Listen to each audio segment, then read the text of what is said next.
Hello friends, my name is Tristan. On this channel I like to do all sorts of things. A lot of times I do art things, photography things. I'm starting to do some book things, and today is February 1st, which means January is done, which means let's talk about books, baby. I read 6 books in January, and I figured let's talk about them while I eat my breakfast.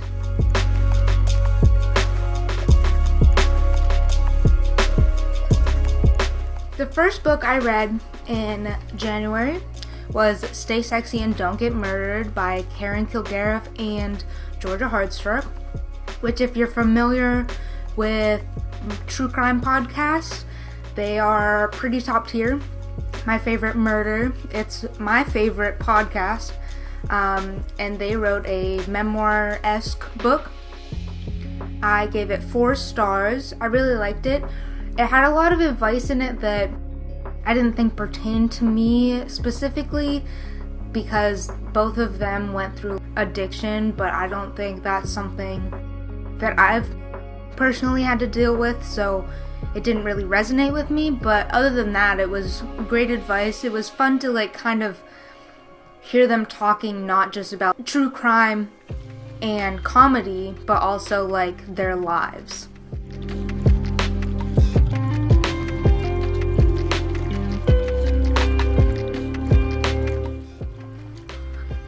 Next up on the list was The Twisted Thread by Charlotte Bacon. I gave this book 3 stars. I liked it. A lot of people, especially on Goodreads and even on the back of the book, it talked about it being similar to The Secret History, which is a book I've heard about but I've never personally read, so I can't tell you if it is super similar, but people have talked about it.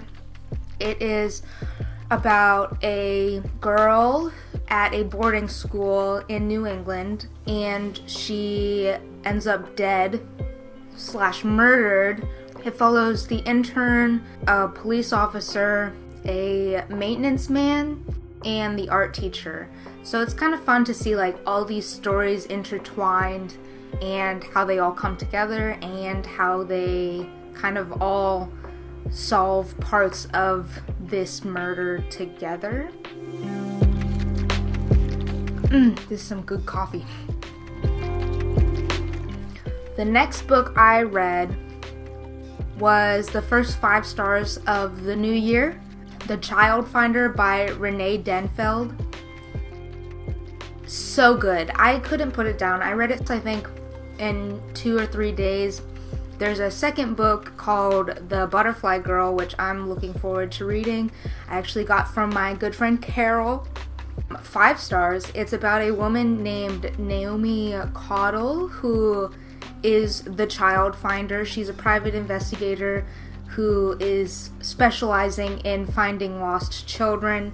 So because of that fact, there is a lot of abuse towards children and pedophilia. So if that is something you would like to avoid, just be aware that that is in this book.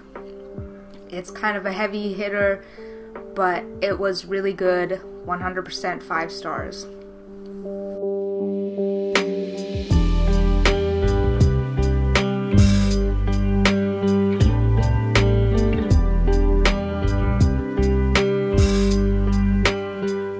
So the next book I read was Glue, aka Dacia's Diary by an author, D.W. Plato. I was super excited to read it because I got it from the author personally so that I could give an honest review, and that is what I did. I was told that it was a romance story, which I can tell you right away, it definitely was not a romance or a love story. But once I kind of got out of the idea that it was a romance, I liked it so much more. I would say it's more so a first-person story of a addict.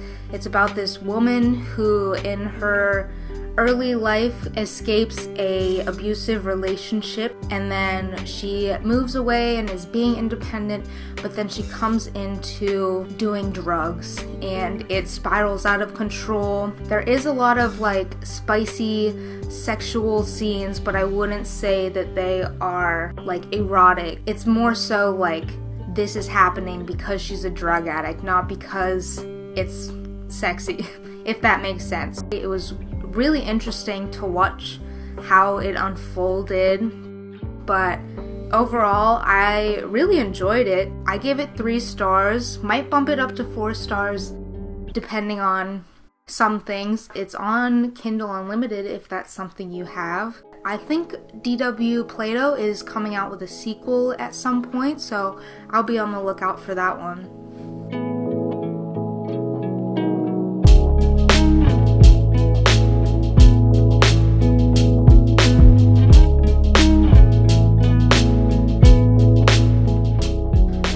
Book that I finished in January was The Bride Test by Helen Hong, which is a sequel to The Kiss Quotient. And if you saw my video from the books I read in 2021, you know that The Kiss Quotient was off the charts for me. It was so good, so obviously I wanted to read the sequel, The Bride Test. I got it for Christmas, so I was super stoked to read it, and then when I read it, it wasn't cutting it for me, to be honest.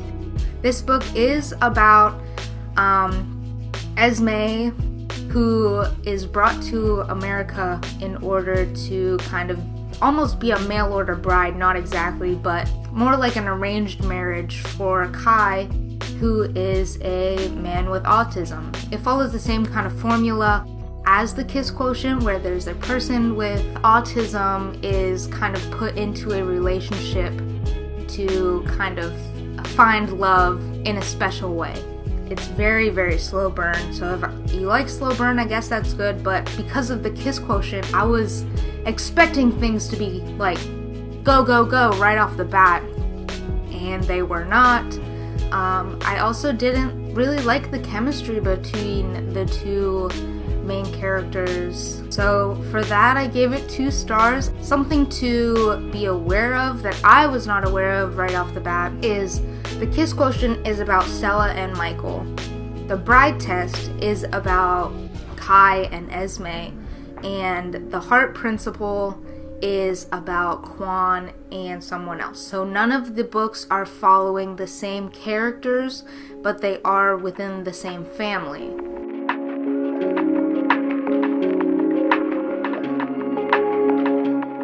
There are 2 books that I am currently reading, but I'm not going to give a review, obviously, because I'm not finished with them, but I will give a review in a later wrap-up.